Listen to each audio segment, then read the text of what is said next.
Bienvenue au Backlog Podcast. Hey, aujourd'hui, on fête le Noël du campeur. En tout cas, j'imagine, là, la date de sortie du podcast, pas mal la date du Noël du campeur. Je reçois aujourd'hui le Père Noël d'Arcade Québec, Jeff Dion, qui est venu nous parler de tout ce qu'ils ont fait, des jeux qu'ils jouent présentement, de tout ce qu'ils ont fait là avec Arcade Québec.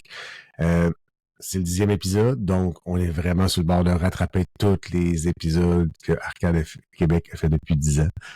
Ça a été une super belle rencontre encore une fois. Quelqu'un qu'on n'a pas vu souvent en dehors d'Arcade Québec qui est venu nous parler un peu de ce qu'il aime dans les jeux vidéo. Puis c'était super intéressant. Fait que j'espère que vous allez avoir autant de fun que moi, que j'en ai eu dans cet enregistrement-là avec Jeff Dion d'Arcade Québec. Bon podcast!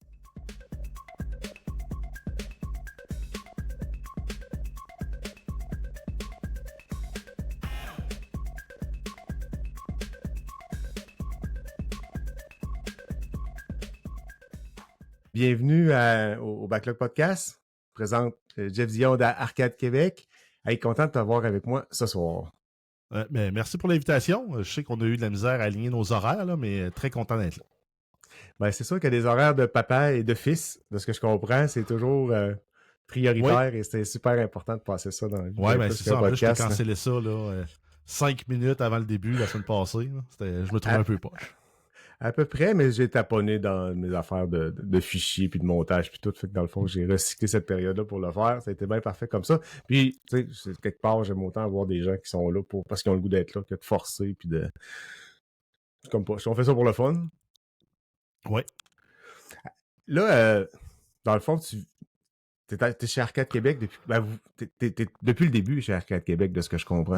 Oui, je fais partie de l'équipe fondatrice d'Arcade Québec. On était 3. C'est l'idée, à la base, c'est l'idée de Stéphane Goulet, l'animateur du show. Puis il avait recruté 2 de ses amis pour faire ça. Nous autres, on s'est dit, on va le faire, on va jaser, on va faire 20 minutes. Puis ça sera pas écoutable, puis ça sera ça. Fait que quasiment 500 shows plus tard, là, on est rendu avec une formule rodée. On fait des 1h15, 1h30. Guillaume, qui est notre membre substitut, il est arrivé, je pense, au 22e épisode, quelque chose de genre. Fait que lui aussi, là, il fait partie de la gang, là, bien intégré. Là. Donc. Fait que t'es un des pas chanceux qui a rencontré Stéphane et qui s'est fait embarquer dans cette histoire-là. Ah, mais je le connais depuis qu'on est ado. Là, ça va faire au-dessus de 25 ans qu'on se connaît puis qu'on déconne ensemble. Fait que. Puis le podcast, c'était un show qui a commencé il y a une dizaine d'années sur un coup de tête. Ouais. Puis on s'est dit, bon, go, on le laissait. OK. Tu l'as rencontré où à l'école? Dans le temps, j'imagine, tu remontes dans le temps. Ben, oui et non. On n'allait même pas à la même école. C'est son petit frère. Ben, en fait, Stéphane a 2 frères. Le frère moyen, le frère du milieu, allait à la même école que moi. Puis ça donne qu'on se tenait avec lui. Puis on l'a connu parce qu'à un moment donné, on est allé chez eux. Puis à ce moment-là, on se connaissait, mais on n'était pas tant amis. On était dans des parties ensemble, on jasait ensemble. Il riait de moi parce que j'étais l'ami de son frère. OK. Mais ça a été plus tard là, qu'on est vraiment là, devenus amis. On s'est mis à aller à la pêche. À un moment donné, il y avait une terre, lui, dans le nord des Escoumins. Il partageait une terre avec 9 autres personnes. Puis on allait pêcher là, puis on avait bien du fun. Puis ben, c'est là que ça a continué. Là, ça a vraiment développé le début de la vie adulte, je dirais. OK. Fait qu'il t'a volé à son frère, puis là, vous êtes rendus amis. Puis... Ouais, ben son frère est encore ami aussi. Et je le côtoie moins souvent parce que, justement, Stéphane, j'ai un podcast avec lui à toutes les semaines. On n'a presque pas manqué. J'en ai presque pas manqué. Stéphane, je pense qu'il n'en a pas manqué une. C'est quand même 10 ans qu'on se voit à toutes les semaines. Ah oui, c'est très, très hot là, quand même de réussir à tenir tout ça puis de produire, d'avoir les idées, parce que ça demande quand même un peu de travail. En termes de préparation, ça te demande un peu de temps? T'as-tu... En termes de préparation, moi, là, je vais te dire, là, c'est 0. 0. Là, le document de préparation, là, j'ai aucune idée avant que je l'ouvre. Souvent, je l'ouvre 5 minutes avant le show. Puis, à force de se roder, au début, oui, là, on mettait 1 heure à peu près avant le show pour préparer le document. Là, Stéphane est rendu qui prépare les nouvelles, sont déjà formatées, prêtes à ce que je les lise. Quand je m'enfarge sur une nouvelle, il sait pourquoi.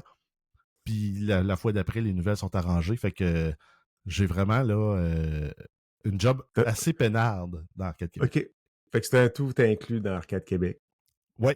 La seule partie que j'ai, moi, après, c'est je fais le visuel après. Donc, les bannières de cover, tout ce qui est image visuelle pour la page Facebook, le site web qui n'est plus maintenu non plus depuis quasiment 2 ans. Quand j'ai souligné ça, Stéphane, il avait un peu honte, là, mais... OK. Donc, fait qu'il n'y a plus de... Ben non, c'est ça. OK, c'est bon. Fait que vous partagez la job quelque part, tout le monde a son petit morceau à faire, puis... Exact. Guillaume fait la mise en onde, là, lui, c'est le maître du streaming. Là, il nous prépare tout ça. Il ramasse les liens, il présente les images, il fait les layouts avec OBS. Pendant ce temps-là, ben, Stéphane puis moi, on se fallait la gueule, puis on sait qu'on est en bonne main avec Guillaume. Là, il gère toute la technique, puis il fait ça de main de maître. C'est intéressant. Je vous regarde pas souvent, je vous écoute souvent, mais je vous regarde pas souvent. Fait que ce bout-là de manipulation, j'avais vraiment pas porté attention. En tout cas, j'avais pas vu ça, cette situation-là. Puis, il y a une affaire que je voudrais faire là, puis que je pense que Stéphane vous en a jamais parlé, mais je suis vraiment désolé. Mais vraiment désolé. Je vous avais rencontré... Ouais, non, c'est ça. Je vous avais rencontré à un moment donné au Comic-Con à Québec. Puis, Stéphane, je suis allé voir Stéphane, puis j'avais dit « Hey, c'est vraiment hot quand tu fais qu'est-ce que vous avez joué cette semaine? » Je savais qu'elle allait venir cette question-là. Puis, non, c'est même pas une question, je vais arrêter ça tout de suite après, mais moi, non, je suis vraiment dans un mode d'excuse, parce que comme je l'ai encouragé là-dedans, puis j'ai dit « Continue, c'est vraiment hot », là, je suis plus capable de l'entendre, ce bout-là. Puis je me dis que vous autres, vous devez être à la même place que moi. Puis là, c'est de ma faute, parce que là, il m'a écouté, puis il l'a appliqué depuis ce temps-là, fait que, sincèrement, je m'excuse. J'ai rien d'autre à dire. Regarde, il y a plein de monde qui disent qu'ils aiment ça. Moi, en fait, le bout qui m'énerve, c'est qu'il recycle beaucoup. Et ça finit souvent avec de l'autogratification. Avec quoi t'as joué, à part ton corps cette semaine? Là? Oui. C'est souvent ça qui revient avec Stéphane. Fait que je comprends qu'il est tout seul dans le bois. Il s'astique le bâtonnet, mais il est pas obligé de nous en parler live dans son show. Ouais. OK. Message passé, c'est intéressant. Effectivement, là, il est parti là, de ce que je comprends. Là, il est parti dans son bois. Exact. C'est quasiment comme un snowbird, mais dans le bois. Il fait quasiment 6 mois. Fait comme ça, il est plus. Il parle plus de son anatomie quand il sort de la ville. Ben, j'ai le feeling que oui. Super. Toi, là, dans le fond, ça fait-tu longtemps que tu games? Ça vient de où, ta passion pour les jeux vidéo puis le gaming? Le jeu vidéo, ça date, là. J'avais 6-7 ans peut-être. Je jouais sur un Atari chez mon cousin au début. Moi, je connaissais pas ça, les jeux vidéo. Lui, il avait ça là, avec 4 couleurs, les manettes avec les joysticks. Puis on avait bien du fun. Puis jamais mes parents ont voulu m'acheter ça. Mais quand c'est le temps d'avoir la NES, ça, j'ai pu l'avoir avec mon frère. Donc, à 2, on a eu la NES. Puis j'ai su par après que même quand mes parents l'avaient acheté, ils l'ont acheté là, quand il était à l'automne. Puis le soir, il sortait de la boîte, il jouait quand on était couché. Mes parents jouaient à Tetris, puis ils jouaient à Mario. Il a recaché pour le lendemain. Puis juste avant Noël, ben là, il l'avait emballé pour le mettre en dessous de l'arbre de Noël. Okay. C'est donc bien drôle, ça. Puis tu te souviens-tu de tes premiers jeux Atari? Juste pour le... Tu te souviens-tu à quoi tu jouais?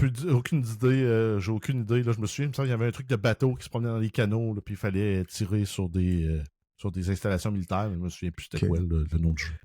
Moi, j'ai eu un G-Mini. Je sais pas s'il y a du monde dans la gang qui se souvient de ça. C'était une version Atari, mais faite par une autre compagnie. Fait que tu prenais les cassettes d'Atari et tu mettais ça dedans. OK, donc c'était compatible, mais pas... Non, c'était compatible, mais ouais, c'est ça. C'était quand même... En tout cas, il me semble que c'était ça, là, parce que c'était très loin dans ma tête, puis ça fait longtemps que j'ai plus cette console-là. Puis après ça, quand puis NES, tu te souviens de tes premiers jeux où t'as vraiment trippé, là? À quoi j'ai joué au NES? Mario 3. Mario 3, je pense que c'est mon gros, là. Je me souviens avec... Ouais, non, c'est ça. Je pense que Mario 3, c'était le top. Zelda, pas tant à cette époque-là. Tetris, un peu, mais je trouvais ça plate. Dr. Mario... Mais c'est quoi les jeux que j'ai? Je m'en souviens plus.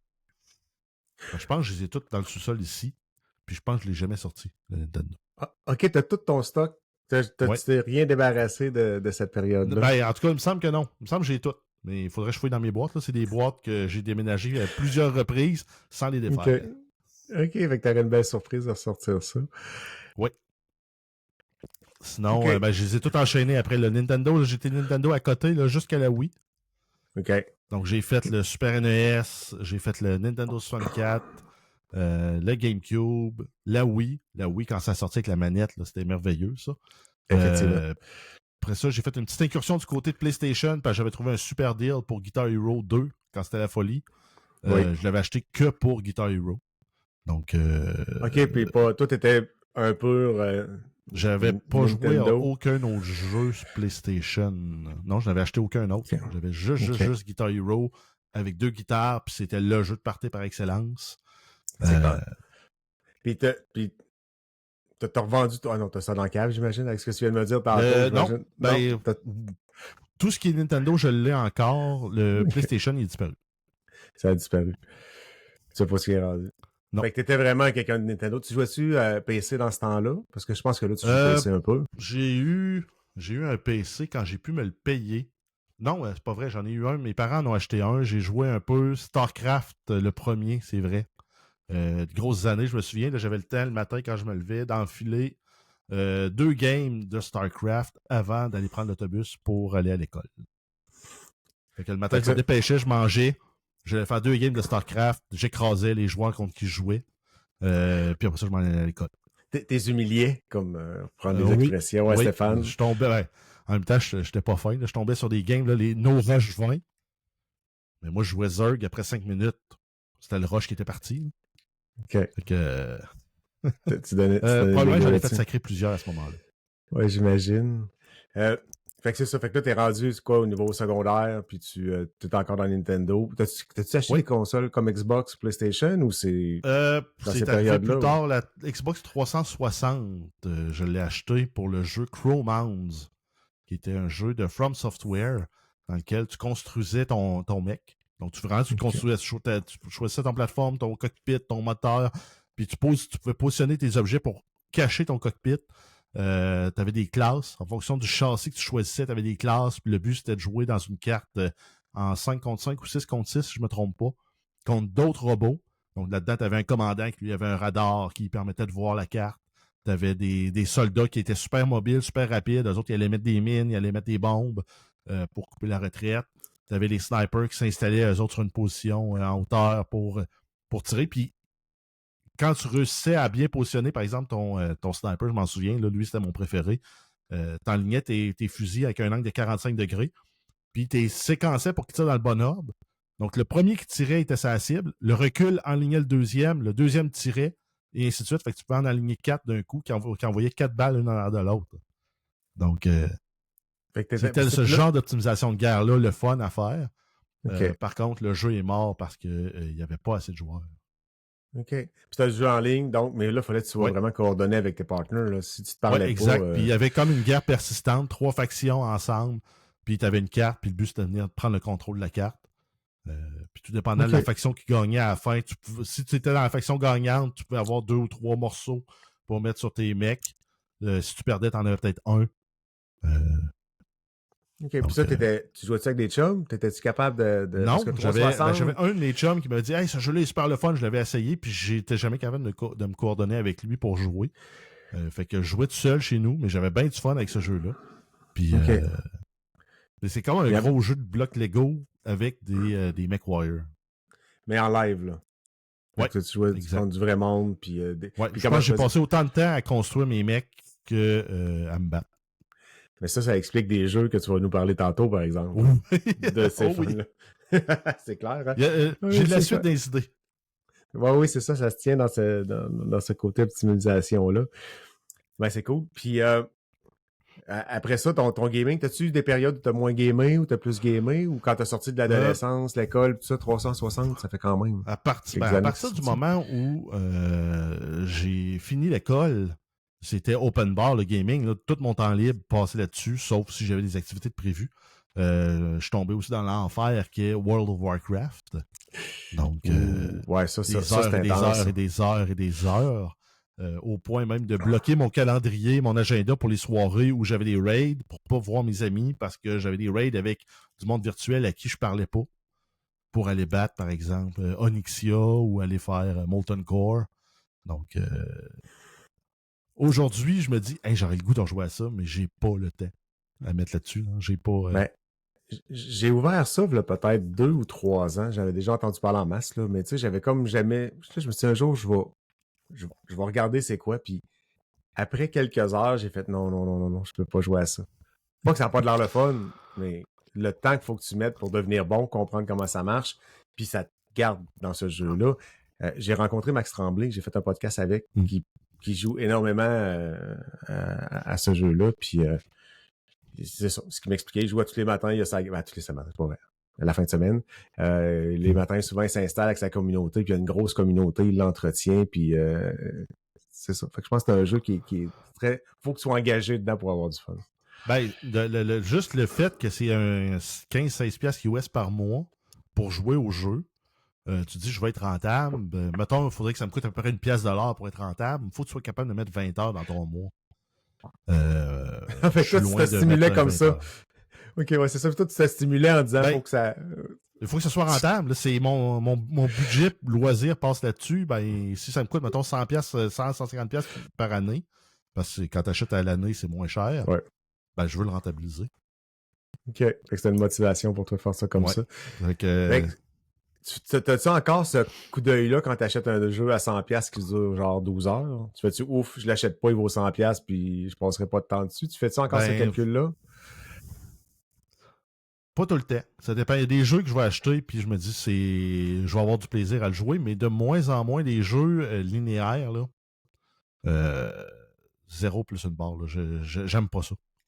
J'ai pas de plaisir à jouer à un jeu qui me dit, mettons les Assassin's Creed, là, quand ils ont fait le genre de soft reboot de la franchise avec les Origin, Odyssey et Valhalla, j'ai rembarqué à fond dans Origin, j'ai eu du fun, ça a été super. Après ça, j'ai embarqué dans Odyssey. Je l'ai pas fini, je l'ai avancé assez, là, les game loops, les game loops étaient le fun. C'est qui était au début, ok, t'as tes petites missions à faire, tu montes en puissance. Là, il y a les mercenaires qui te suivent. Après ça, il faut que tu ailles libérer des régions dans le monde. C'était un super jeu, mais c'était pas un Assassin's Creed, à mon sens. Là. OK. Puis c'est là que tranquillement, j'ai décroché un peu aussi même des Ubisoft ou dire t'es supposé être le héros, mais il manque plein d'aptitudes, plein de compétences. Pour être bon, ça prend un arbre de talent, il faut que tu te spécialises. C'est un peu le problème que je vois avec les jeux d'Ubisoft aussi, là. Même un open world comme Ghost Recon, les deux derniers qui ont fait Wildland, puis l'autre, je m'en souviens plus c'était quoi le nom, mais t'es un super tier 1 operator, puis il te manque des skills, il te manque des talents. T'es mauvais en partant, c'est ça. Ouais, c'est ça, t'es mauvais en partant. C'est sûr que s'ils l'intègrent dans l'histoire, tu sais, qui te prend comme plus petit, puis qui te ramène dans le temps, puis ils te le font apprendre, mais effectivement, c'est un peu tannant. Par contre, pour l'optimisation, les arbres de compétences de cette grosseur-là, t'as pas... ça t'allume pas ou t'as l'impression?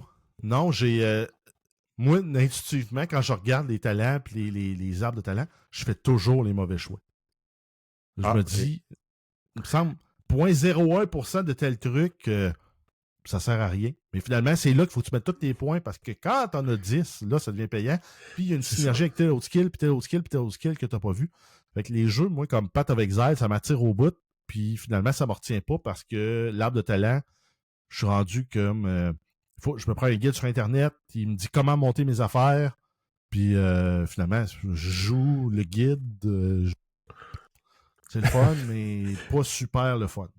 OK. Fait que dans le fond, au bout de la ligne... T'es pas capable d'optimiser tes affaires pour avoir du fun dans ces affaires. Je suis mauvais pour optimiser mes affaires avec des arbres de talent de main. Mais OK. Mais je suis un peu là. Moi aussi. Je les lis. Mais par contre, j'ai pas la même analyse que toi, là. Mais, tu sais, je les lis. Je fais comme, ça vaut ça la peine ou pas? J'ai-tu le goût d'embarquer là-dedans? Puis là, je fais des choix. Puis des fois, tu fais comme, crime, il n'y a plus rien qui marche. Là, il y a quelque chose que j'ai pas fait de correct. Puis là, faut que tu redéfasses tout ça, tu recommences. C'est ça, un jeu où tu peux pas faire de reset. C'est un peu mal pris. Mettons, on prend les jeux de Bethesda. Si tu t'engages dans une voie, puis que tu te rends compte, finalement, t'aimes pas ça, ben ton personnage, soit que tu abandonnes ça, puis tu dis, c'est comme si j'étais 15 niveaux plus bas, puis je vais essayer de me développer dans une autre sphère, ou je recommence mon bonhomme. Les From Software sont comme ça aussi, là. Tu sais, tu pars avec un talent, mais si au bout de 20 heures, tu changes d'idée, t'as jamais l'argent ou t'as jamais Ouais, exact. ce qu'il faut pour dire, je vais acheter l'autre arme, je vais repartir dans un autre mode. Elden Ring est un peu plus, il pardonne un peu plus dans ce sens-là, parce que oui, tu vas partir avec une classe, mais pas tant, elle définit pas tant ton style de jeu. Elle te donne un petit boost des fois sur certains éléments en partant. Ouais. Puis tu peux toujours faire une réallocation de tes talents. C'est sûr. Mais si tu as tout mis ton cash dans ton arme, souvent de revenir. À la fin, ils finissent par te donner des pierres ou peu importe là, ce que tu as besoin, mais souvent, c'est ton style de jeu dépend aussi. En tout cas, dans les espèces de skills qu'il faut monter comme ça, souvent, t'es soit pris par un type de sorcier ou de guerrier, ou ton arme qui est rendue tellement forte que à toute fois, t'en trouves une, c'est « tabarnouche, j'ai pas ce qu'il faut pour arriver à la moitié de la puissance de mon arme, fait que tu reviens pas en arrière. » Fait comme ça, le dernier Assassin's Creed, t'as pas touché à ça. J'ai pas touché, je l'ai même pas regardé. Il m'a pas tenté, pas en tout. Je me disais, oui, la nostalgie m'appelle. Je me dis, un bon Assassin's Creed 2, là, avec Ezio, puis la possibilité de jouer stealth, puis je le regarde, là, puis il me fait trop penser à un Assassin's Creed Unity, qui était le modèle, celui-là en France, là, avec, ou même un peu Syndicate, où tu as deux personnages qui ont des habiletés, aptitudes complémentaires opposées, puis tout dépendant lequel tu choisis, tu as un style de jeu qui doit s'adapter. Je me suis dit, je suis pas sûr que je suis prêt à mettre un 60 heures dans ce jeu-là. Moi, je l'ai fait avec un personnage. Pas compliqué, là. L'autre, je l'ai fait quand parce qu'il t'oblige à passer par des trails, des fois avec des personnages, mais je préférais le côté féminin des personnages que masculin qui était très, très trop puissant même. Ça brisait le jeu tellement qu'il était puissant, ce personnage-là. Fait que, mais en tout cas, moi, j'ai bien adoré, mais ça se peut que t'aimes pas ça, ce qu'on dit depuis tantôt. Mettons là, que t'aurais à réapparaître dans un univers de jeu, puis tu pourrais juste vivre là. T'apparaîtrais où? Dans quel monde t'apparaîtrais? Puis quel personnage ou quel... Ben, ça dépend de ce que je veux. Je veux vivre des aventures excitantes ou je veux maximiser ma longévité. Parce que la longévité serait pas la même chose. Si je veux vivre longtemps, j'ai pas joué beaucoup à ce jeu-là, mais un Stardew Valley pourrait faire. Si je veux avoir du fun, probablement qu'un Cyberpunk pourrait être le fun. Un Cyberpunk 2077. Ça serait l'univers où t'aimerais vivre. Moi, Cyberpunk, là, depuis que j'ai commencé à jouer des jeux de rôle sur table, c'est l'univers qui m'a accroché le plus. Même pas Cyberpunk, là, plus Shadowrun, qui est une dérivée de Cyberpunk avec des éléments fantaisistes comme les dragons, les elfes, la magie qui réapparaissent. Mais ça, c'est mon jeu de table par excellence, puis c'est mon univers que j'aime. Des genres de dystopie un peu avec côté un peu noir, un peu. T'es toujours le underdog, t'es jamais le grand héros. Tu te bats contre la machine. Mais là, tu viens de me perdre un peu, puis parce que je sais que Cyberpunk, ça vient d'un jeu de table. Et là, tu viens de faire une twist entre un Cyberpunk jeu vidéo, puis tu viens de nous ramener dans un jeu de table. Qu'as-tu été fait en jeu vidéo, là, l'autre jeu que tu me parlais? Ou, Shadowrun, il y a eu des tentatives en jeu vidéo. Ben, il y a eu des tentatives. Il y a même eu des succès. Il y a eu un jeu au Super NES où tu jouais un personnage, tu te réveillais, tu étais dans une morgue, tu avais été laissé là pour mort.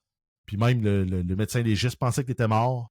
Fait que finalement, tu te réveilles, tu sors de là, puis ton but, c'est d'aller te venger.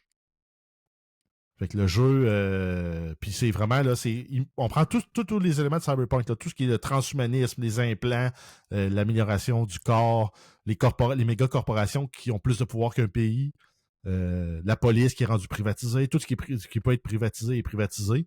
Puis là-dessus, on rajoute une couche de surnaturel un peu à la Donjons et Dragons ou Lord of the Rings. Fait que c'est futuriste. C'est quand même futuriste. Oui. OK. Oui, exact. Ben, attends. Là, je sais qu'on est sur un show. On est sur un show audio, là, mais j'ai mon livre proche. Là. Puis il y a quelques personnes qui regardent dans la vidéo. On est sur YouTube. Ouais. Non, ben c'est ça. Donc, le livre, là, ça, c'est le livre de règles de la 4e ou 5e édition. Puis j'en ai toute une étagère pleine. Mais cet univers-là me parle. Ça parle beaucoup. Donc, c'est là que tu réapparaîtrais. Là, tu parlais de jeux de table. T'es-tu un gamer de jeux de table aussi? T'es-tu un... Ça fait très longtemps. Dernière fois, j'étais mi-vingtaine, probablement. Dernière fois que j'ai eu du temps à consacrer sur une game, sur une base régulière. On jouait toutes les semaines avec des collègues. Puis à un moment donné, ça allait arrêter parce que tout le monde s'est mis à avoir d'autres occupations. Mais oui, Donjons Dragons, beaucoup. J'avais Shadowrun plus jeune. Sinon, c'est pas mal. J'ai joué un peu à Vampire the Masquerade. Donc, qui est un tout autre univers aussi, là, qui est plus dans l'underground, avec le but, c'est de contrôler la ville sans que la ville sache qu'elle se fait contrôler. Puis c'est vraiment un jeu d'influence, un jeu de politique. Donc, ouais. Puis, changeons un peu le sujet. Là. Toi, dans le fond, ben, t'es programmeur de ce que je comprends. Là, j'y vais avec ce que j'écoute dans mes oreilles puis que j'ai pas nécessairement suivi, pris des notes. Mais tu travailles en programmation au niveau de l'ordinateur. T'as-tu programmé des jeux vidéo? T'as-tu joué là-dedans un peu? Non. Ou, Non, mais ça, jamais... c'est une autre facette de moi. Là. Moi, j'ai commencé, j'ai fait mon cégep en intégration multimédia parce que j'aimais les jeux vidéo. Puis je me suis dit, je veux aller travailler avec des ordinateurs, je veux faire de la programmation, mais je voulais pas aller juste en programmation. Parce que je me suis dit, ça va être plate. J'avais peur que ce soit plate. Fait que je voulais un élément visuel avec ça. Donc, intégration multimédia, si on s'en ramène au début des années 2000, on faisait des sites web. On faisait aussi des bornes interactives. Donc, par exemple, dans une exposition dans un musée, on avait une exposition, une petite activité ludique qui nous permet, mettons, de comprendre ce qui s'est passé avec le Titanic, par exemple. Ben, c'est ce qu'on faisait. Aujourd'hui, ces bornes-là, c'est rendu la borne que tu as, mettons, pour commander chez McDo. Donc, qui permet de sauver Donc, c'est le même genre de truc, sauf qu'aujourd'hui, on fait ça avec des technologies plus proches des appareils mobiles. Ça ressemble à un gros iPad, puis en arrière, c'est probablement une variante d'Android qui roule là-dessus.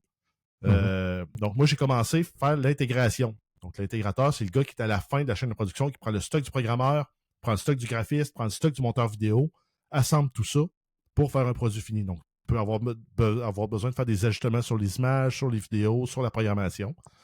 Puis, j'ai travaillé dans ce domaine-là pendant 20 ans. À travers ça, j'ai fait un bac en informatique. Et j'ai travaillé sur de la grosse programmation enterprise, là, faire des gros systèmes back-end de gestion de contenu. Donc, j'ai travaillé là, à l'Université Laval pendant plusieurs années. J'ai travaillé sur le gros LMS qui est en train là, d'être développé à l'interne. Donc, LMS, un Learning Management System. Donc, c'est une plateforme pour diffuser du contenu d'enseignement. Et après ça, là, j'ai continué à travailler là pendant une vingtaine d'années de ma carrière. Puis j'ai fait le switch. Là, je suis rendu prof de cégep en informatique. Donc, ça va faire 2 ans. J'adore ça. Tu fais ça. Donc, former la prochaine génération de programmeurs. Puis là, c'est en programmation. T'enseignes des langages ou t'enseignes quoi pour le fun? Ben, à date, les cours que j'ai donnés, cours de service web. Donc, ce que je faisais, ben, je l'ai enseigné comment le faire. J'ai donné un cours de base de données, un cours de cybersécurité. Donc, comment protéger et comment pirater des systèmes. Donc, les étudiants dans le cours, on leur fait développer une application web dans laquelle on leur demande vraiment de créer des failles de sécurité connues, documentées, il faut qu'ils démontrent comment les exploiter, puis il faut qu'ils les corrigent. Donc, on leur fait vraiment faire le tour de si tu programmes mal, à quoi tu t'exposes.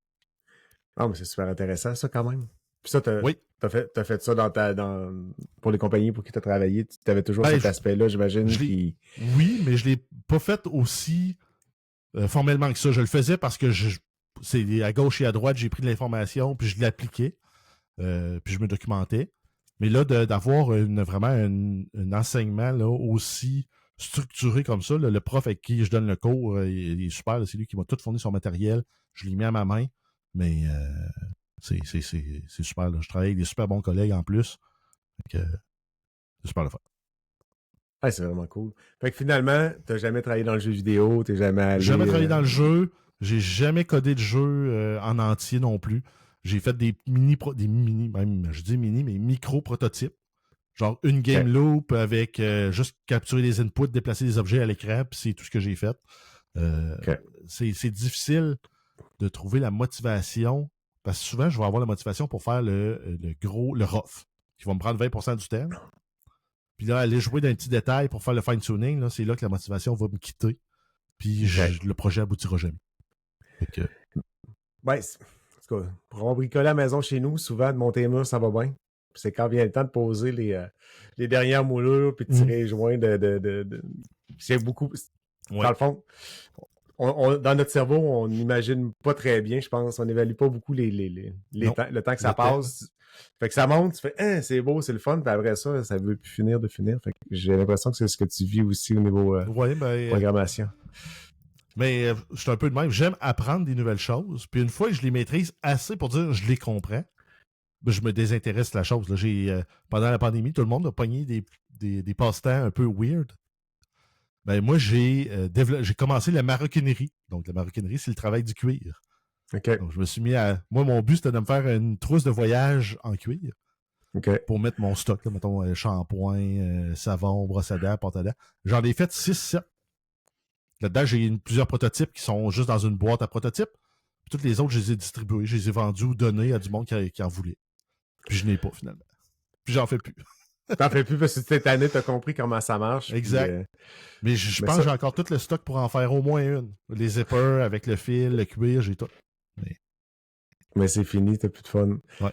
Hey, sérieux, c'est ça. Ma blonde, elle pourrait te raconter plein d'affaires que j'ai commencé à faire, que je me suis rendu. Puis quand j'arrive au point où je comprends comment ça marche, on passe à d'autres choses, il faut que j'apprenne d'autres choses. Puis je perds l'intérêt. Je suis exactement comme ça dans à peu près tout ce que je fais. Fait que je suis jamais extrêmement bon, mais je viens toujours quand même pas pire bon, tu sais. Mais quand vient le temps... exact. Assez pour être capable d'en parler puis de l'expliquer, mais après ça, je serais pas un expert, je ferais pas des millions avec ça. Puis là, je voyais l'investissement, mettons, entre autres, si je reprends le travail du cuir, l'investissement en matériel, tant en ressources premières qu'en outils, qui s'en allait pour exploser si je voulais avoir. Parce que j'aime quand c'est bien fait. Fait que pour aller chercher la finition, la possibilité de répéter, la répétabilité de mes opérations, là, je t'ai rendu, il faut que j'informatise. OK. Donc, faire mes tracés, mettons, dans Illustrator, envoyer ça avec une découpeuse, puis couper mes formes pour que ce soit précis. Fait que je suis un peu maladif là-dessus. OK, mais t'es-tu rendu jusque-là? Non. OK. Non, j'ai arrêté avant, justement. Parce que là, ça coûte cher, le rendu là, exact. Exact. J'avais regardé, là, je me dis, ça serait juste un 3000. À un moment donné, je me dis, juste un 3000. Il faut que tu en fasses des sacoches pour... Ouais, c'est ça, il faut que tu en fasses des sacoches pour rentabiliser. Mais c'est le fun, intéressant. Mais ouais, j'avoue, hein. Ta blonde doit aimer ça, arrive avec le stock, tu sais, découpé, puis t'en fais 3. Non, mais j'ai compris comment ça marche. Un problème de logistique d'espace a aussi mis un frein à tout ça. Là. Je savais pas où j'allais m'installer pour ça. Fait que, mettons que c'est comme un bel alignement pour que finalement j'entende raison par moi-même. Excellent. Hey, t'as-tu des podcasts que t'as honte d'écouter? On va changer de sujet aussi. On va revenir à ces podcasts puis avec nos jeux vidéo. Non, ben j'en écoute pas de temps parce que j'ai pas tant de temps que ça. Mettons, quand je travaille, là, je suis pas capable d'écouter un podcast. Il faut que je me concentre, puis si ça parle, on oublie ça. Sinon, j'ai écouté pendant longtemps, j'ai écouté 3 bières. C'est eux autres qui m'ont fait découvrir des podcasts. J'ai écouté Sous-écoute aussi beaucoup. J'ai écouté un podcast britannique, My Dad Wrote a Porno. Donc, c'est un gars qui se rend compte que son père écrit de la fiction érotique, puis qui vend des livres sur Amazon. Fait qu'il fait la lecture avec ses amis, puis il en parle. OK. Puis c'était ce que son père écrivait? Ouais. Puis la première lecture qu'il faisait, c'était live dans le podcast. Il lisait, mettons, un chapitre par épisode. OK. Puis sinon, de ce temps-ci, j'écoute Couple ouvert. Donc, puis là, j'ai écouté un épisode du Backlog Podcast, celui de Stéphane, pour pouvoir le juger. Mais finalement, il a quand même fait bonne figure. Il a bien fait ça, quand même. Il a bien fait ça. Non, il était très, très généreux aussi. Puis, je peux pas passer à côté, tant qu'on parle de Stéphane. C'est quoi le jeu que tu as reçu à Noël qui t'a fait le plus triper?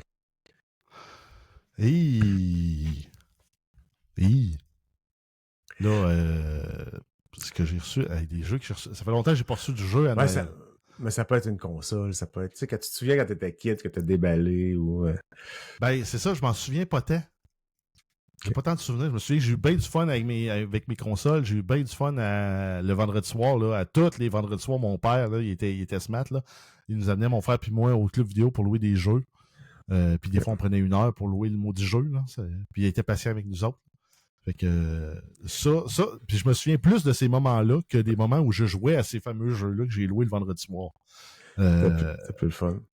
T'allais-tu comme moi au Super Club Vidéotron? Ça a été le club vidéo, le club vidéo Racine, le club vidéo Éclair, après ça, quand ça avait fermé. Fait que, mais non, j'ai pas de souvenir de jeu.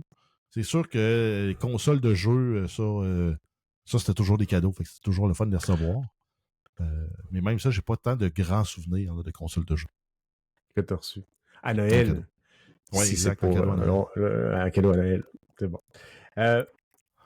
dans le fond, on va revenir à l'essentiel du podcast. À vrai dire, l'essentiel, c'était de rencontrer des gens que j'écoute là, dans les podcasts puis vous donner un peu de visibilité. Mais là, on va regarder un peu votre côté jeu.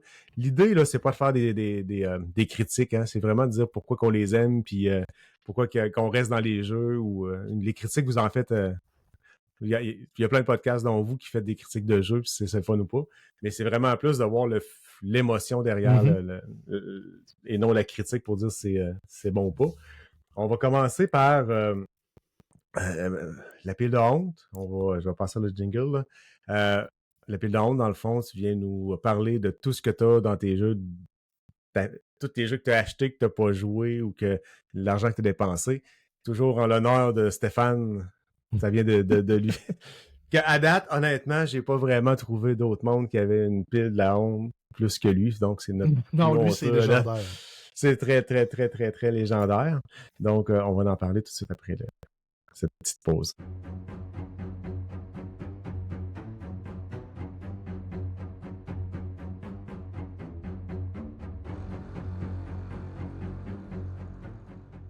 Donc, sur la pile de honte, juste pour le fun, as-tu une grosse pile de la honte en termes de jeux, nombre de jeux? Non, parce que je suis raisonnable. Steam, là, sur PC, là, c'est merveilleux. Tu achètes un jeu, tu le joues pendant moins de 2 heures, tu te le fais rembourser. Le nombre de... Ah, par contre, c'est peut-être ça ma pile de la honte, c'est le nombre de jeux que je me suis fait rembourser. À toutes les fois qu'il y a une sale, une grosse vente de Steam, j'ai acheté 6-7 jeux, puis je me souviens pas de la dernière fois que j'en ai gardé un sur ces 6-7-là. Okay. Donc, très, très souvent, là, je vais jouer le jeu une demi-heure, 3/4 d'heure.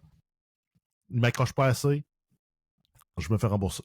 Fait qu'il y a beaucoup de monde là, qui développe des jeux, qui mettent des jeux disponibles sur ces plateformes-là, qui se font rembourser pour aucune bonne raison. Ben, c'est moi. Fait que c'est peut-être mon petit côté honteux.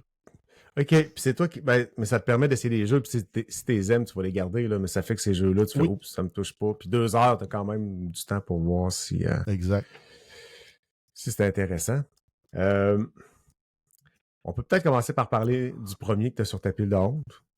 Que tu me... Oui, je me souviens plus lequel que je t'avais envoyé dans le OK. ordre. Ben, mettons Elden Ring. Allons-y pour Elden Ring. Ouais, ben, Elden Ring, le premier, quand il est sorti, l'original, de base, là, je l'ai joué, là, puis j'ai réussi à enfiler là, probablement 80 heures en 2 ou 3 mois. Puis j'avais du fun, mais à un moment donné, je me suis tanné de mon personnage, j'ai mis le jeu de côté. Puis ils ont sorti le DLC Shadow of the Earth Tree. Fait que je me suis dit, parfait, en prévision de la sortie de Shadow of the Earth Tree, je vais me repartir un nouveau personnage. Puis celui-là, je vais l'aimer. Ben, j'ai rejoué, j'ai acheté l'expansion. Puis finalement, je me suis jamais rendu assez loin dans le contenu pour pouvoir faire le tour de l'expansion. Puis je me dis toujours, je vais y retourner. Puis finalement, j'y retourne jamais. Puis tu as payé l'extension, si je ne me trompe pas, était à 50$ l'extension? Alors que tu m'aurais dit 40, je t'aurais cru, mais tu me dis 50, je te crois aussi. Ben, mais ça dépend de combien elle m'a coûté. Là, ouais, peut-être. Mais si tu l'as joué PC, peut-être qu'il était un peu moins cher, là, mais sur PlayStation, il était à, me semble, c'est une cinquantaine de dollars. Fait que t'as pas eu le courage de recommencer, parce que quand même 80 heures, t'avais un bon bout de fait déjà, là. Ah ouais, mais c'est ça. J'ai remis probablement une autre vingtaine d'heures. J'ai un personnage, là, je t'ai rendu après l'Académie de Mage. Je me souviens plus le nom précisément, là. Mais c'est ça, je m'en allais vers les Island Plateau, si je me trompe plus. Le nom, en tout cas, bref, j'avançais, là. Je présume que je m'approchais de la moitié du jeu. Avec mon nouveau personnage. À 80 heures. Moi, je l'ai fait en 120 ou 130 heures, le jeu. Fait qu'il te restait probablement... Ah bon, ben finalement, il devait m'en rester plus. Puis je jouais avec Vincent. Vincent avait plus d'heures que moi. Là. Il y a peut-être un 150, lui, quand il s'est rendu vers la fin, si je ne me trompe pas, Vincent Rioux. Fait que tu avais peut-être la moitié, peut-être un peu plus, tout dépendant de la vitesse que tu le faisais. Fait que finalement, ça l'a... Non. Puis l'as-tu reparti, puis tu l'as-tu essayé un peu ou même pas? T'as fait... Non, j'ai pas... pas le courage de passer sur play. Ben, c'est ça, mais je me dis, c'est là, je suis comme dans un spot où j'ai des séances de jeu que je peux mettre, là, des fois, entre 1 et 2 heures de la shot. Elden Ring, minimum 1 heure pour être satisfaisant de jouer, parce que là-dessus, tu vas passer au moins 45 minutes à aller récupérer tes runes que t'as perdu parce que t'es mort. Donc, oui. Ça laisse un vrai 15 minutes de jeu. Fait que c'est pour ça qu'il est un peu difficile à remettre si j'ai pas un grand bloc de temps de jeu que je peux y accorder. Oui, puis là, tu as eu des enfants dans les dernières années. Ben, je sais pas, 1 ou 2, je me souviens pas si. T'es-tu rendu au 2e, là? Non, ben c'est 1. Ça va être là. ça arrête là. Parce qu'en fait, ma blonde a déjà 2 grands ados. Lui, c'est un. On a un petit bout après ça avec de 2 ans et demi. Donc. Puis ça, à 2 ans et demi, c'est un peu moins. C'est un petit peu moins d'autonomie, ça demande un peu plus de temps. Puis ce bout-là, il dure pas longtemps, il faut en profiter pendant qu'il passe. Exact. Hey, on va parler de ton prochain jeu. Oui, Expédition Clair-Obscur. Clair-Obscur, ben oui. Clair-Obscur, Expédition 33. C'est un jeu, je l'ai acheté quand il est sorti. Ben, pas tout à fait quand il est sorti, c'est Guillaume et Stéphane dans le show qui me l'ont vendu. En fait, pas Guillaume, là, parce que Guillaume il a détesté le jeu. Il dit ça prend 3 quarts d'heure avant de pouvoir faire quelque chose dans le jeu-là. Puis il n'y a pas tort, parce qu'il te montre le monde, il te montre les mécaniques, il te montre les personnages. Tu essaies de comprendre un peu l'univers. C'est pas tout à fait clair c'est quoi. Puis le jeu, je l'ai joué, j'ai aimé le jeu, j'ai aimé la prémisse, j'ai aimé le monde. Mais je me rends compte que j'ai plus le goût d'apprendre les mécaniques d'un jeu comme Clair-Obscur. Toute la gestion là, je me souviens plus comment ça s'appelle, là, mais tu as deux types de power que tu peux appliquer. Un qui est un power que tu es en train d'apprendre, puis un que tu as appris, que tu vas équiper avec des points. Toute cette mécanique-là, j'avais pas tant le goût de l'apprendre, puis je me rends compte que je suis pas bon pour réagir aux événements dans les combats. Parce que c'est des combats en tour par tour, mais très, très actifs et réactifs. Puis on doit agir et réagir à ce que les ennemis font. Fait que je suis encore là, c'était une autre affaire. Je mourais. Puis j'ai fini par me tanner. Et le jeu, il est super le fun, il est super beau. J'ai le goût de l'aimer, mais encore là, sacrifier mon 1h30, 2 heures par séance de jeu à juste mourir, sans progrès notable, c'est un peu frustrant. Ben, c'est le genre de jeu, je pense que la courbe d'apprentissage au début est quand même assez longue. Ben, tu sais, il y a beaucoup d'affaires à faire là, dans tes menus, à ajouter, à comprendre les pitos, puis les lumina, puis comment appliquer tout ça. Tu sais, il faut t'aller jouer quand même là-dedans assez souvent. Effectivement, au début, 1 heure, t'as pas joué dans ta première heure, t'as regardé une vidéo. Non. Par contre, c'est superbe. Quand t'arrives dans Paris, là, avec les roses partout, la musique, tu sais, l'ambiance est écœurante. Mais je peux comprendre au niveau du bloc que c'est pas évident nécessairement bloqué. On peut manger des solides volés là, avec quand on bloque pas bien. Par contre, c'est satisfaisant quand ça marche. Oui, puis c'est extrêmement puissant. Si quelqu'un, moi je suis pas bon à bloquer. Quelqu'un qui est bon à bloquer, non, c'est ridicule comment je suis tout le temps en retard ou qu'on avance, mais jamais dans le bon temps.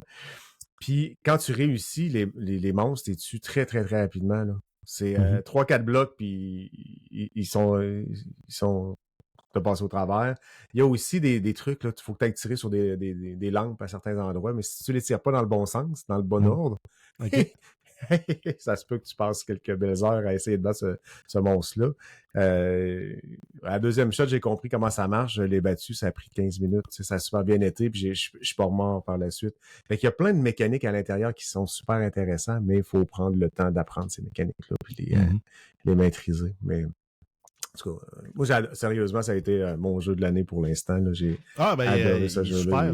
J'ai juste l'ambiance. J'ai comme juste pas l'envie de me mettre de ça.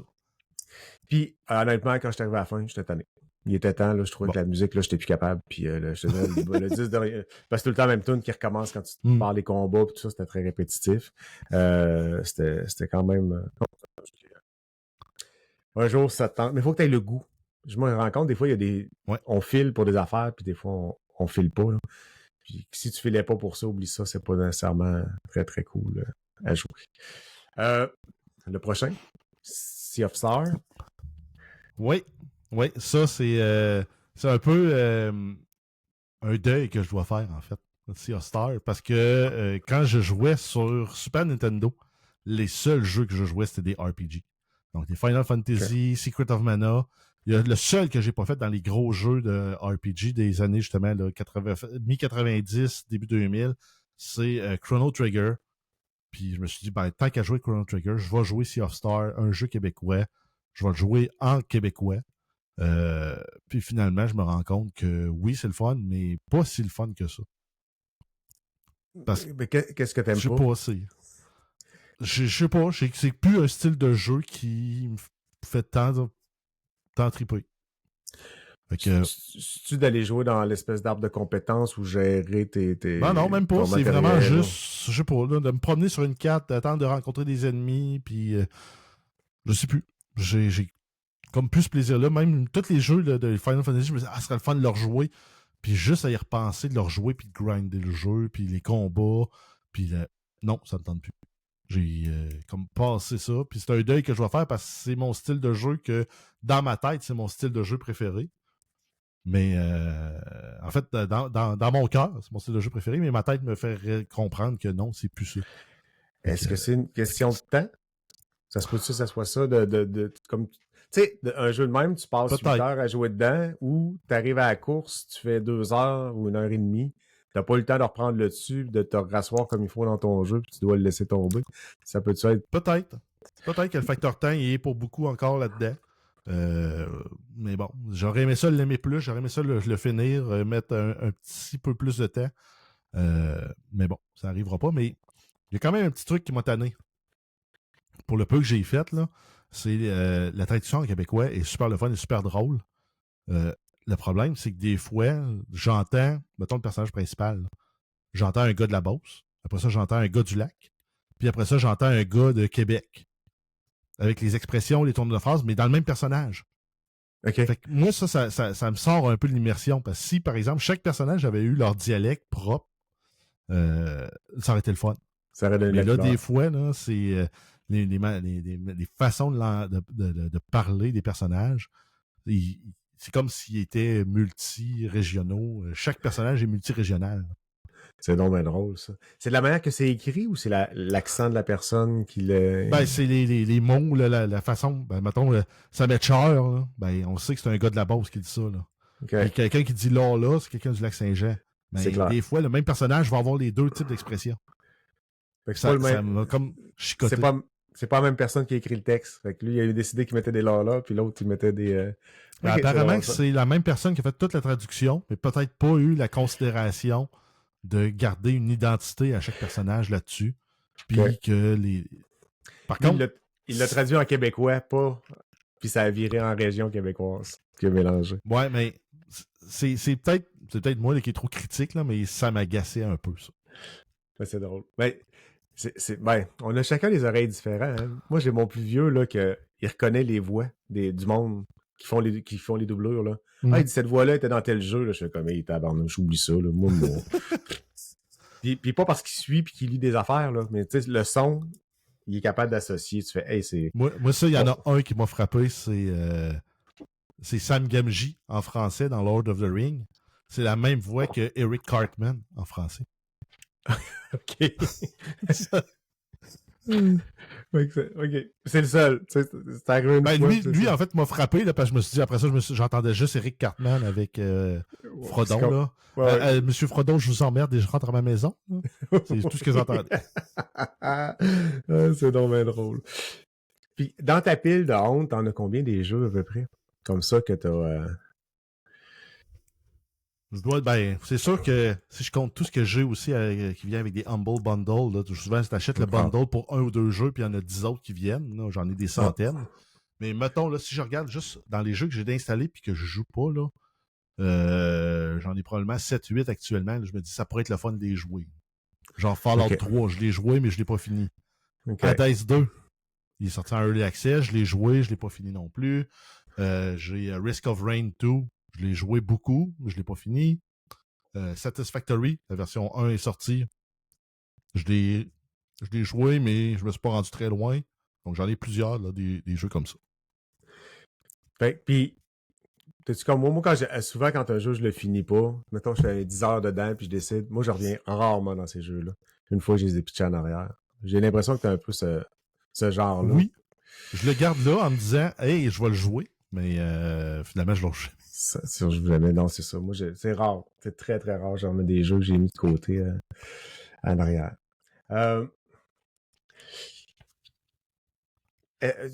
ta blonde, elle t'en parle-tu de ta pile de honte? Non, non, parce que c'est tout en digital sur mon ordi, elle n'est pas au courant. Fait qu'elle le voit pas. Non, c'est pas comme Stéphane avec des milliers de copies physiques pas déballées dans son bureau. Là. Non, moi, c'est il y a une douzaine de jeux sur Steam que j'ai acheté et que je veux jouer, mais que je joue pas, finalement. Ouais. Fait que elle peut pas dire que t'as un mur de la honte au complet, là, tu peux pas, elle a pas d'idée de combien que c'est. Ah, ok, c'est pas. En argent, t'as mis à combien ta pile de honte? Tu sais, 10, quand même pas si pire, là, j'imagine, une dizaine. C'est, elle est pas si grosse parce que c'est très rarement des jeux achetés plein prix. Puis quand c'est des jeux achetés plein prix, c'est des jeux souvent indépendants qui coûtent moins cher, mettons autour de 40$ du jeu. Là. Fait que j'ai peut-être une coupe de 1000, là, mais j'irai pas beaucoup plus haut que ça. Mais Stéphane, il est très dur à battre. Des jeux pas déballés, puis des... Stéphane, il y en a probablement assez pour éclairer son hypothèque 2 fois. Non, mais c'est parce qu'il reste pas beaucoup d'hypothèques. Ok, oui, c'est ça. Ouais, mais quand même, c'est ça. Faut la payer. Puis, dis-moi donc, tant qu'à parler de la pile de honte, te souviens-tu quand vous êtes à Arcade Québec, quand vous avez commencé à faire les challenges au niveau de la pile de honte à Stéphane, quand vous avez commencé à le challenger? C'est arrivé comment, ça? Le premier, c'était pour les précommandes, parce qu'il précommandait tout, puis il jouait jamais. Fait que là, on lui a dit, là, Stéphane, là, on va te faire économiser de l'argent, puis en plus, tu vas apprendre à gérer tes affaires. Puis là, il n'y avait plus le droit de précommander pendant 1 an. Puis ça, apparemment, on a réussi à y casser son pattern de précommander. Puis là, les compagnies ont compris qu'un gars comme Stéphane ne précommanderait plus. Sauf que là, ils sont rendus qu'ils donnent des goodies. Là. Si tu précommandes, tu vas avoir tel goodies. Ou si tu précommandes, tu vas pouvoir jouer tel jeu tant de jours avant. Moi, je pense que certains jeux, là, Stéphane pourrait se laisser tenter. Puis y avait-tu des conséquences, te souviens-tu? Non, c'était juste de pouvoir rire de lui. Puis, il me semble qu'il y avait un challenge sur 1 an qui devait réussir, sinon, il payait tout. C'était 20$, je pense. Ouais. Ouais, la précommande. Je pense que la précommande, c'était 20$. Il fallait que j'y paye 20$ s'il réussissait. Puis il a réussi, celui-là. Puis après, j'ai dit, quitte ou double, tu dois jouer un jeu. Tu dois terminer un jeu par mois pour les 12 prochains mois. Ah, puis il a rushé, là. Parce que je me souviens. Après 2 mois, il a abandonné, puis ça a été une lente agonie pour se rendre à la fin de l'année où on y rappelait tout le temps, puis finalement, il l'a pas fait. Ouais, c'était drôle, ça. C'était une bonne passe, en tout cas. Je me souviens bien de ça. Oui, vous en parliez à toutes les fois. C'était comme la mise à jour. Puis... Si je me trompe pas, ça a inspiré Éric Lajoie avec son défilm. Ouais, ben lui, il y en a... OK, oui. Éric, parce que lui, c'était de visionner 365 nouveaux films sur 1 an, puis il l'a fait, il l'a réussi. Il a fait 365 critiques et il a même sorti un livre. Donc, oui. Quand même. Puis Éric Lajoie, à toutes les fois que je le rencontre, oui, je le picosse un peu parce que c'est drôle, mais il a toute mon admiration parce qu'il a réussi où c'était un défi beaucoup plus gros que Stéphane, puis il l'a réussi là, haut la main, lui. Mais c'est fou, là. Moi, j'aurais pas été capable. Là. Hey, a-tu fallu qu'il se tape de la cochonnerie aussi là, dans 365? Il y a une semaine. Il y a une semaine qu'il a trouvé difficile, c'est la semaine Arcade Québec où on y avait suggéré d'écouter des films de jeux vidéo qu'il n'avait jamais vus. Mais c'est parce qu'il n'avait jamais vu les pires. Fait qu'il a fallu qu'il s'en tape 7 très mauvais. Ok, puis ça a été un défi à rajouter dans ses... Ouais. Ouais, non, hey, je me souviens de ça aussi là, quand il en parlait au Geek Contre-Attaque. Là. Non, ça devait être quand même assez tortureux. Je veux pas. Puis c'est quand même 1h30 par jour aussi à écouter la télé. Là. C'est au moins 1h30. Mais en fait, ce qu'il a dit, c'est l'été, là, pour avoir un peu de soirée. Des fois, quand il faisait pas beau, un mardi soir, il s'en claquait 2-3. OK. Mais il reste qu'il a quand même écouté 365 nouveaux films, incluant beaucoup de boîtes là-dedans. Ouais, c'est clair. Alors, quand même, c'est un gars qui était quand même un peu connaisseur du cinéma, fait que les films obscurs, là, les films grand public, ils avaient tous vus déjà. Il a fallu qu'il aille fouiller dans les répertoires plus obscurs, puis voir des séries de films. Ah, ça, on va voir j'en jase avec lui quand tu vas venir dans le podcast. Quand même. Excellent. Fait que on va aller à ce que tu joues présentement. Donc, on s'en va voir ce que tu as sur le feu. Oh.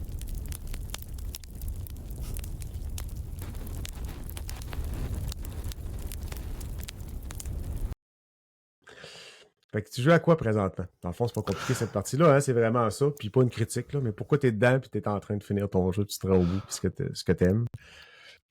En fait, j'ai un jeu qui m'occupe là, depuis au moins une dizaine d'années, sinon plus, qui est Factorio.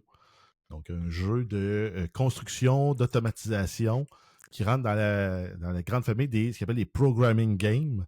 Donc, c'est un peu comme une déformation professionnelle qui s'en va dans mes loisirs. Donc, tu commences à être un petit ingénieur qui arrive, qui s'écrase sur une planète. Tu as un pic, un peu comme dans Minecraft, tu as un pic. Ton but, c'est de collecter des ressources. Au début, tu as accès à 4 ressources de base. Donc, le fer, le cuivre, le charbon et la pierre. Et avec ça, tranquillement, pas vite, ton but, c'est d'automatiser la fabrication. Donc, au début, tu ramasses, mettons, une petite pierre ou un petit minerai par 2 secondes. Puis à la fin, quand tu es rendu dans ta grosse base, là, c'est des millions de minerais qui sont extraits par seconde que tu transformes pour automatiser, pour augmenter la production, pour développer des nouvelles sciences, pour devenir de plus en plus fort, de plus en plus efficace, de plus en plus performant. Ça, c'était le jeu de base, puis ça se terminait quand tu réussissais à lancer une fusée dans l'espace. OK. Ah, ça avait une fin, ça. Puis, parce que je me suis pas rendu là. Hein. Je l'ai essayé, parce que t'en parles pratiquement à toutes les... Bon, pas tout à fait, mais pas loin. À tous les podcasts. Mais je me suis pas rendu très, très loin dans ça.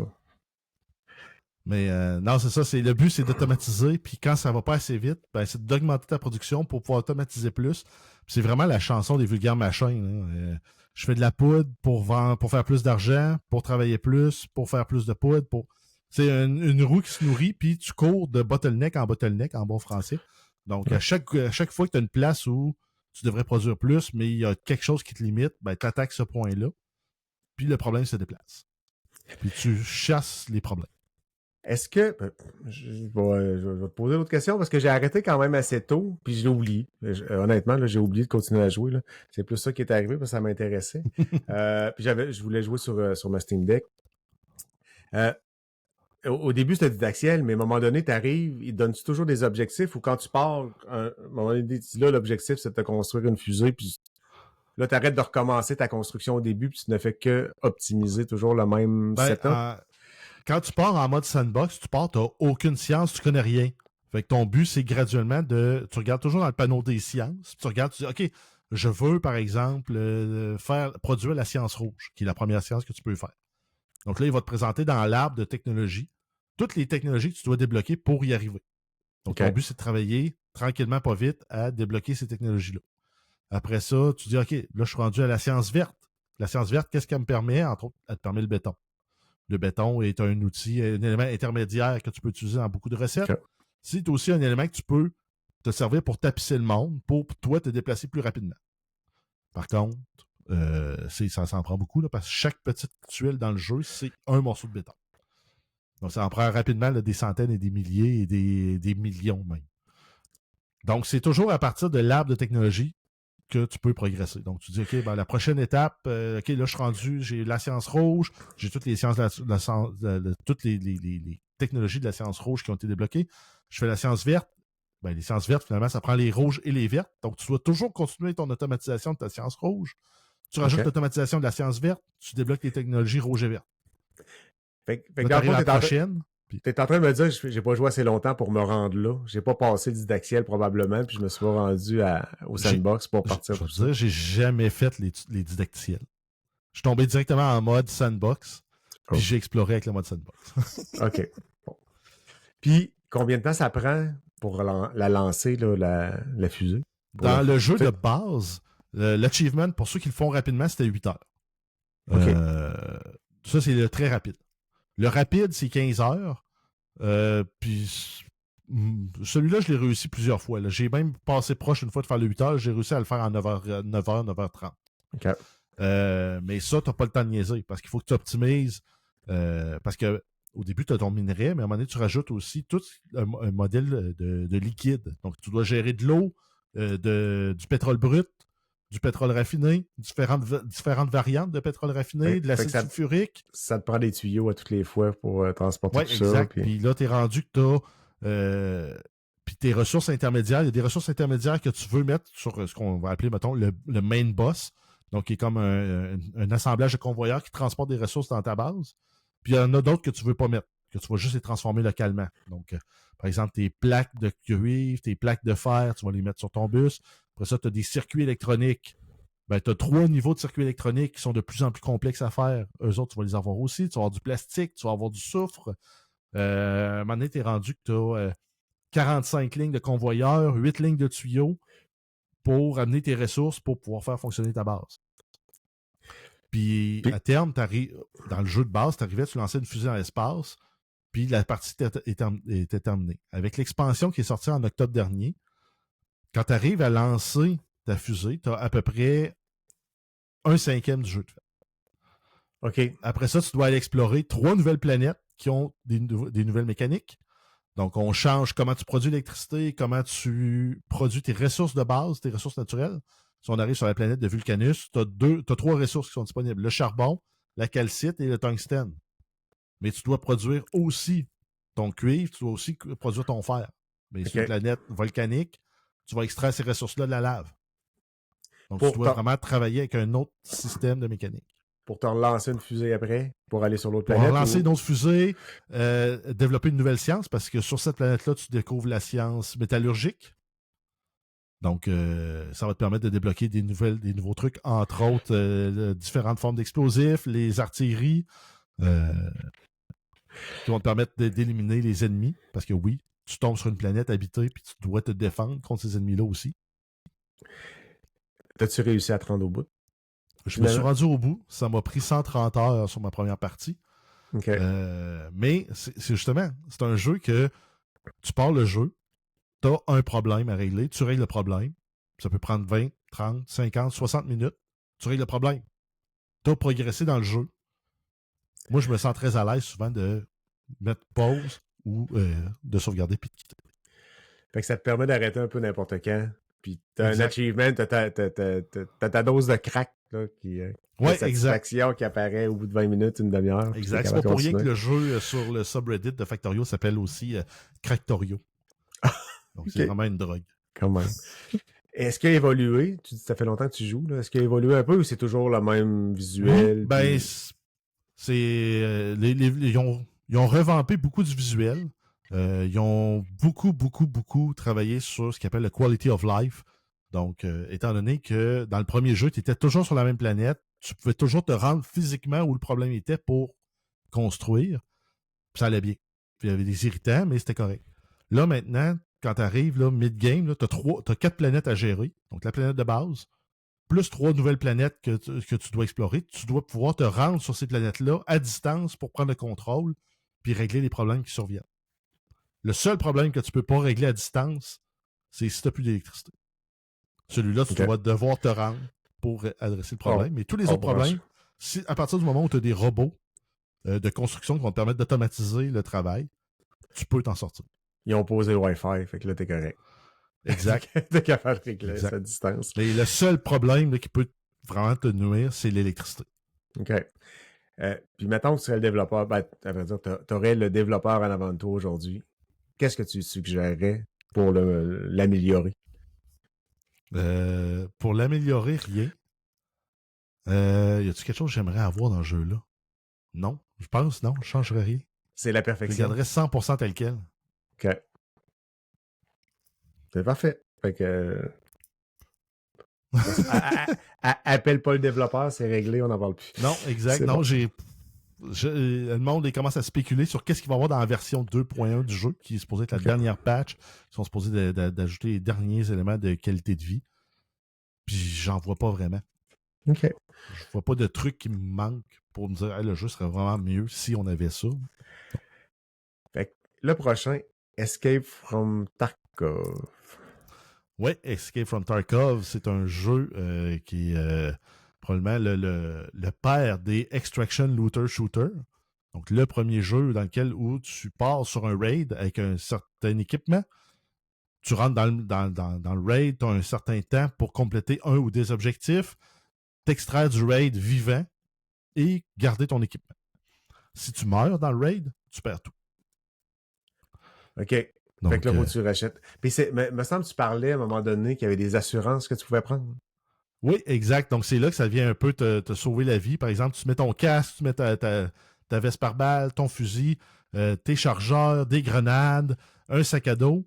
Tu pars à la guerre pour aller te battre. Le mode standard du jeu, c'est un mode PVP. Donc, tu vas être déployé avec, mettons, entre 8 et 12 joueurs humains. Il va y avoir à travers ça des robots. Et ton but, c'est, par exemple, toi, c'est d'aller chercher dans telle pièce, tel item. Parce que toi, c'est la mission que tu as. Ça se peut qu'un autre joueur ait exactement la même mission que toi. Fait que vous allez vous rencontrer à cet endroit-là. Ou vous allez peut-être juste vous croiser ou peut-être vous ne verrez pas. Mais si jamais tu rencontres un autre joueur, lui, il a tout avantage à te tuer pour venir te voler ton équipement. Donc, c'est pour ça que ça crée vraiment des grosses confrontations, là, quand même violentes. Des fois, c'est très court, tu manges une balle, tu sais pas d'où ça vient, t'es mort, c'est fini. Mais des fois, tu es capable, tu es chanceux, tu réussis à te battre, puis le gagnant, en général, remporte la mise, remporte tout. Quand tu vas pour looter un autre joueur, il y a des objets qui valent plus cher, des objets qui valent moins cher. Par exemple, le fusil, si tu veux le réutiliser, il vaut cher. Si tu veux le vendre, c'est peut-être pas la meilleure chose à faire. Les munitions qui sont dans le fusil, eux autres valent cher. Donc, ça se peut que tu dises, je vais prendre juste les chargeurs du gars, laisser son fusil là, laisser le reste de son équipement, puis je vais m'en aller avec ces items-là. Ça, c'est une situation où je dirais gagnant-gagnant. Parce que de toute façon, les munitions, une fois que tu as assuré ton équipement, les munitions, tu les gardes pas. Tu les perds. Par contre, ton fusil, tu le gardes. Les chargeurs, tu les aurais gardés. Donc, si tu meurs puis personne ne vient prendre ton équipement, entre 12 et 36 heures, tout dépendant de qui t'as pris comme assureur, donc 12 à 36 heures en vrai, dans la vraie vie, tu vas récupérer une partie de ton équipement. OK. Donc, si tu avais un bon sac à dos, ben, des bonnes chances que quelqu'un l'ait pris et qu'il soit parti avec. Si tu avais un mauvais fusil, des bonnes chances qu'il revienne. OK. Donc, puis c'est un jeu de survie pur. Puis c'est un shooter en même temps. Exact. Donc, ton but, tu dois gérer la faim, la soif, ta santé, parce que si tu te fais tirer, tu vas être blessé. Souvent, tu vas avoir même des saignements. Donc, tu dois faire de la chirurgie de combat. Donc, tu vas venir te patcher pour, mettons, une petite coupure, c'est pas si pire, tu vas mettre un pansement. Une plus grosse coupure, ben, tu vas faire un tourniquet. Donc, tu dois vraiment te soigner. Puis, même à un certain moment donné, si tu es trop blessé, par exemple, dans un bras, ben, tu peux plus te servir de ton bras pendant le reste du raid. Okay. Ça, ce que ça veut dire, quand tu vas viser avec ton fusil, tu vas être moins précis, tu vas bouger plus. Si c'est tes jambes, ben, plutôt que de te faire ramper à terre, ben, tu peux plus courir, tu peux plus sauter. Si tu te fais tirer dans le bas-ventre, dans la zone des intestins, ben, ta soif puis ta faim augmentent rapidement. Donc, ce qui fait que tes ressources baissent. Donc, tu vas tomber en état de déshydratation, tu vas tomber en état de manque d'énergie. Puis tu pourrais même mourir au bout de tes blessures dans le combat, dans le raid. Donc, mais c'est un peu dans les lignes de arc puis ces affaires-là. Là. Oui. C'est voyons, il y a quel autre qui est sorti? Il y a Delta Force, Grey Zone, qui sont sortis aussi récemment. Ouais, ben c'est un peu dans le même genre. C'est le côté extraction. Je pense que Ark, puis mettons, c'est quoi l'autre jeu, là? Rust. Rust. Ce sont des jeux dans ce genre-là, aussi survie, PVP. Ils n'ont pas le volet extraction. Okay. Parce que dans Tarkov, une fois que tu t'es extrait avec l'équipement, ben, il t'appartient pour toujours. Jusqu'à temps que tu le remettes en jeu puis que tu joues avec. Tu peux aussi te construire une base qui s'appelle un hideout qui va te permettre de développer, par exemple, tu peux avoir une station médicale qui va te permettre de fabriquer toi-même certains éléments de soins. Par exemple, tu as des restants de trousses de premiers soins, ben, tu peux les réassembler pour faire autre chose qui va pouvoir être utile aussi pour ton avancement dans le jeu. OK. Fait que c'est un peu dans la même lignée. Pas de construction quand tu débarques sur le terrain, tu n'as pas de construction à faire comme dans Rust et dans Ark. Non, exact. Tout ce que tu peux faire, c'est te promener. Mais il y a beaucoup. En fait, même tout ce qui est mouvement, tu peux décider à la vitesse précise à laquelle tu marches. Tout dépendant de l'équipement que tu as sur toi, la vitesse que tu marches, le bruit que tu vas produire va être différent. Ce qui fait que les autres joueurs vont pouvoir mieux ou moins bien t'entendre. Puis même quand tu veux t'accroupir, tu peux t'accroupir pas juste debout, accroupi, c'est toutes les positions possibles et imaginables, entièrement debout et à plat ventre. Donc, vraiment, tu peux être très précis. Là, tu te lèves un peu, tu vas réussir à viser entre deux dans deux fenêtres. Tu as un petit trou que tu es capable de voir là. Ben, si tu peux voir là, tu peux tirer là. OK. Donc, c'est là que c'est très, très brutal, le jeu. Puis, ce qui est coûteux, c'est de perdre son équipement. Parce que souvent, tu vas avoir l'impression de régresser. Puis, il y a à peu près 1 an, ils ont introduit le mode single player. Donc, le mode single player, c'est tout ça, mais tu es tout seul de vrais joueurs. Donc, tous les autres joueurs vont être des robots. Donc, ça pardonne un peu plus parce que les ennemis sont un peu plus faciles. Puis moi, ça me satisfait comme jeu. C'est sûr que c'est pas le même stress, c'est pas le même thrill que de jouer contre des vrais joueurs puis de dire je vais tout perdre. Mais j'ai joué longtemps aussi avec le mode non officiel SP Tarkov, Single Player Tarkov, qui est ça émule un serveur. Le vrai serveur est émulé sur ta machine. Puis ça te permet de jouer comme si tu étais sur le vrai jeu, mais puis c'est ouais, c'est ça. Avec des humains, ils vont réussir à te piéger, tandis que les bots risquent d'être un peu moins stratégiques. Ça te permet d'apprécier un peu plus le jeu, j'imagine, longtemps. Exact. Ça me permet d'apprécier le contenu, d'apprécier les mécaniques, parce que tout est superbe à ce niveau-là. À mon sens, là, c'est un jeu de tir parfait à mon goût. C'est lent, stratégique, c'est méthodique. Puis c'est quand même time-boxé, parce que tu me dis, ben mon raid, je peux faire 35 minutes max. Après 35 minutes, je suis MIA, Missing in Action. OK. Donc, fait qu'encore là, t'es capable de faire 2 games, 3 games dans 2 heures. 3, ça va bien, j'en fais plus, j'en fais moins. Si ça va pas bien, j'en fais peut-être plus. Ouais. Intéressant. Encore là, tu suggérerais quoi aux développeurs? Qu'est-ce que tu aimerais voir apparaître? Ou y a-t-il une mise à jour qui s'en vient, qui changerait la patente? Ou... Je dirais que je suis peut-être pas assez à jour dans le jeu. C'est sûr que la partie multijoueur, là, les hackers, là, la triche, là, moi, c'est ça qui m'avait refroidi beaucoup. Là. C'est si je me bats contre quelqu'un puis c'est fair, puis je perds, bon, parfait, c'est un manque de talent. Mais si je dois me battre avec la latence, la désynchronisation, plus des cheaters, ben c'est là que moi je décroche. Ce jeu-là m'avait perdu jusqu'à temps qu'ils ramènent leur mode multijoueur et que je découvre aussi là, le mode non officiel single player. Mais moi, c'est sûr que ça serait ça, je voudrais qu'ils règlent, mais de la façon que le jeu, de la façon que la compagnie fonctionne, peu probable que ça arrive. Bon. Mais ça, c'est plate, là, les gens qui trichent. Et tu gagnes pas grand-chose. C'est pas le fun de gagner quand tu as triché. Puis ça scrape tout le plaisir que tu as dans le gaming, là, de tout ça autour. Là. Oui. C'est vraiment déplaisant, ça. Avec les tricheurs, arrêtez de tricher. C'est bon.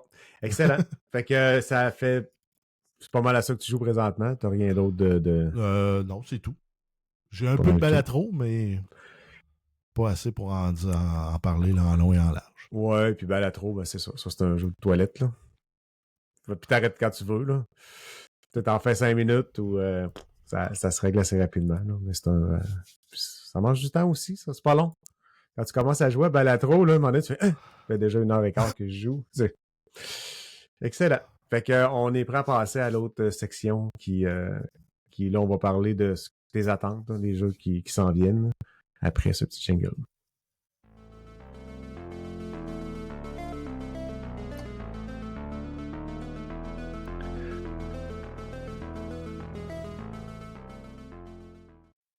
Donc, demain, c'est notre console. Tu vas nous parler des jeux que tu as hâte de jouer puis qui sont pas nécessairement sortis ou qui sont déjà sortis, mais que tu as... qu'est-ce que tu vas mettre dans le ghetto prochainement? Ben, c'est 2 jeux qui sont pas encore sortis, puis je suis pas sûr qu'ils sont si proches que ça de sortir, finalement, avec ce qu'on entend et de ce qu'on voit passer. Donc, on parle de Fable, ici, qui s'en vient, qui va être le prochain jeu dans la série de Fable, là, qui a été créé par Peter Molineux. Donc, le premier Fable, je l'ai adoré. Le deuxième, un peu moins. Puis j'ai eu de grosses attentes pour le prochain. Je pense qu'il y en a eu 3, je pense, des Fable, je me trompe pas.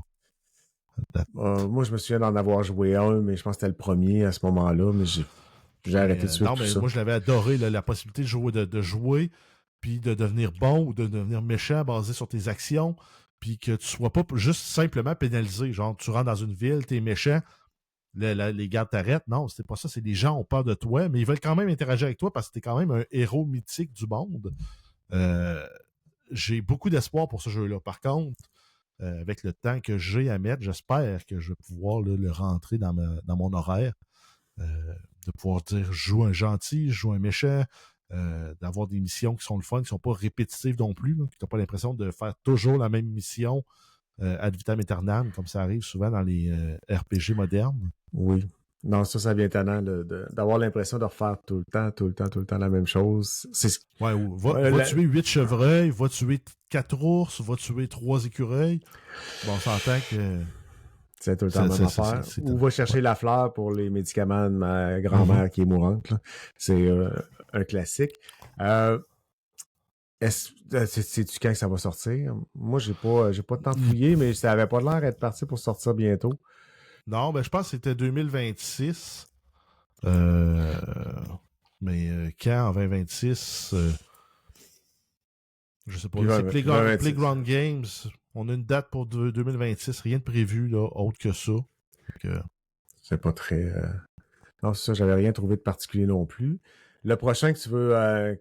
d'après moi, t'es pas tout seul à attendre ce jeu-là, là, pour le prochain que tu vas nous parler. Non, exact. C'est Grand Theft Auto 6. Donc, le jeu, là, le gros jeu de Rockstar qui va coûter... c'est pas quoi, 2 milliards qui est estimé comme coût de production et de marketing. J'ai aucune surprise face à ça. C'est un open world de Rockstar, fait que ça va être merveilleux juste pour le open world. Il pourrait avoir peu ou pas de missions, puis on aurait du fun, puis là, ça va être bourré de contenu, bourré de missions. Un petit côté Bonnie and Clyde, là, avec les deux protagonistes, gars et filles, qui sont deux criminels, qui veulent peut-être reprendre leur vie en main, mais on n'est pas sûr. Puis on retourne à Miami. Moi, mon préféré des GTA, pour l'ambiance, l'univers, c'était GTA Vice City. Donc d'avoir un retour à Miami, là, ça vient me chercher. Ça t'allume. Il a été reporté, là, il était supposé de sortir dans pas long, il a été reporté pour crime. C'est mai 2026 aussi, je pense, si je ne me trompe pas. Un an plus tard. Ça, c'est un peu triste, parce que ça fait quand même un bout qu'on l'attend, là. Puis il va sortir sur console. Fait que je vais probablement l'acheter sur console à ce moment-là. OK.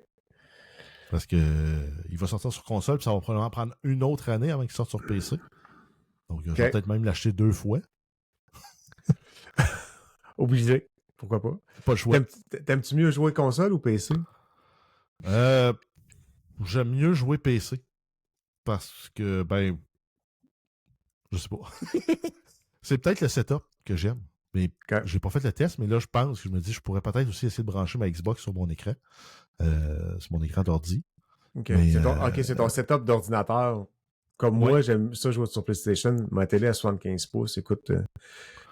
c'est ça, je sais pas. Moi, c'est pendant la pandémie, j'ai refait le Switch. J'ai été longtemps sur PC. Quand ça a été le temps de le changer, c'était moins cher une console. Puis j'avais les moyens pour une console. Fait que j'avais fait le Switch vers une console sur console Microsoft. Puis j'ai refait le Switch parce que je voulais jouer à Call of Duty clavier-souris. OK. Donc je jouais beaucoup à Warzone sur console. Puis je m'en tirais bien. Puis je me disais, il me semble que c'était plus facile de jouer sur PC. Puis finalement, j'ai mes meilleurs scores que je les ai faits sur console avec une manette.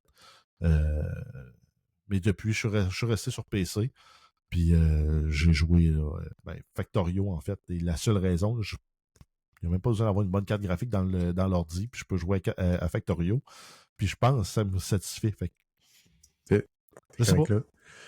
Puis à Call of Duty, t'as-tu le dernier? Comment tu le trouves? T'as-tu joué un peu? J'ai pas, j'ai arrêté à Modern Warfare 2. Donc, dans le remake, là, Modern Warfare 2. Le 3, je l'ai pas joué. J'ai pas joué au dernier Black Ops. Puis, je jouerai probablement pas non plus au prochain Black Ops. Okay. Le Treyarch, comme développeur, j'aime pas le rendu du jeu. J'aime pas les mécaniques gameplay. J'aime pas le visuel. J'aime pas les designs des guns. Je suis vraiment un Infinity Ward.